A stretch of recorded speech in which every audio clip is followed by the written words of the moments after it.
common sight in much of the Middle East. Large expanses of desert as far as the eye can see. But what happens in Egypt, on the other side of these rocky hills, is the focus of increasing apprehension and worry for the region's most powerful military. Right now, we're stepping to an unknown zone. It's a rather new and strange situation for us. And there's always the fear that this chaos right now would not necessarily lead to a democracy in Egypt, but to a regime closer to the Islamic Brotherhood, which would be very hostile towards Israel. But Israeli political and military leaders believe they have more immediate cause for concern.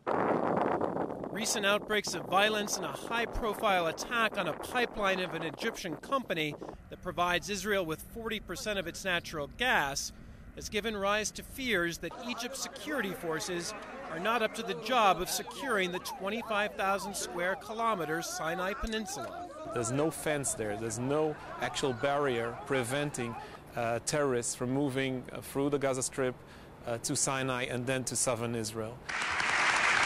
In its longer-term calculus, Israel is questioning whether the seismic changes in the region will endanger the decades-old peace treaty with Egypt, which has served at the core of the country's regional security concept, and what that means for its military strategy going forward.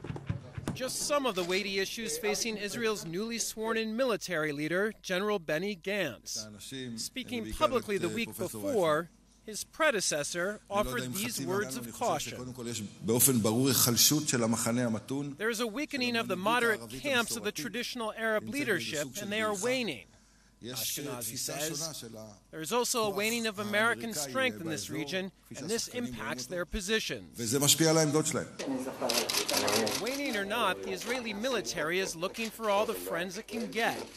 Reassurances of military support from America's top military man, Admiral Michael Mullen, were well received. The strength of this relationship is something that we both depend on, and it's particularly relevant in these very difficult times.